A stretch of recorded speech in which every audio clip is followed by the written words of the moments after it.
Global hunger index 2020 की report जारी हो गई है। इस रिपोर्ट में भारत अपने कई पड़ोसी देशों से भी पीछे है।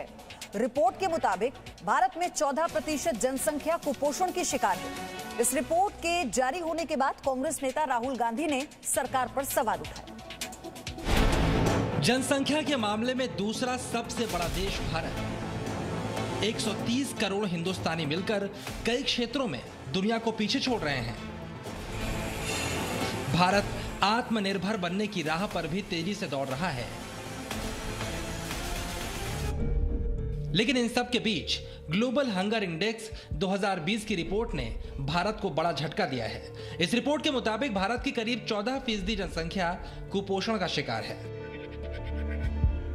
ग्लोबल हंगर इंडेक्स 2020 की रिपोर्ट जारी हो चुकी है और 107 देशों की लिस्ट में भारत 94वें पायदान पर है। भारत हंगर इंडेक्स में कई पड़ोसी देशों से भी पीछे है। नेपाल, श्रीलंका, म्यांमार और बांग्लादेश भी भारत से बेहतर स्थिति में है। इसके अलावा पाकिस्तान और इंडोनेशिया भी भारत से बेहतर नजर आ रहे हैं। पिछली बार 117 देशों की लिस्ट में भारत की रैंकिंग 102 थी। इस बार ग्लोबल हंगर इंडेक्स में सिर्फ 13 देश ही ऐसे हैं जिनसे भारत आगे है। इनमें भी Rwanda, Nigeria, Afghanistan, Libya, Mozambique और चाड जैसे गरीब मुल्क शामिल हैं। ग्लोबल हंगर इंडेक्स की रिपोर्ट में 27.2 स्कोर के साथ भारत में भूख की स्थिति को बेहद गंभीर बताया गया है। रिपोर्ट के मुताबिक भारत की करीब 14% जनसंख्या कुपोषण का शिकार है। ये रिपोर्ट जारी होने के बाद विपक्षी पार्टियों ने सरकार पर निशाना साधा है। राहुल गांधी ने अपने ट्वीट में कहा, भारत का गरीब भूखा है क्योंकि सरकार सिर्फ अपने कुछ खास मित्रों की जेबें भरने में लगी है।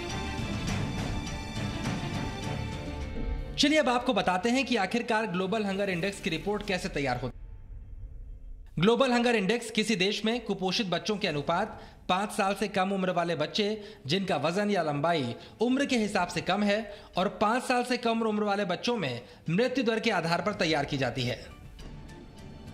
भारत में भूख की स्थिति के बीच राहत देने वाली बात यह है कि ग्लोबल हंगर इंडेक्स में भारत की रैंकिंग पिछली बार से सुधरी है, यानी सरकार की कोशिशों का असर नजर आने लगा है। लेकिन अभी भी चुनौती बहुत बड़ी है।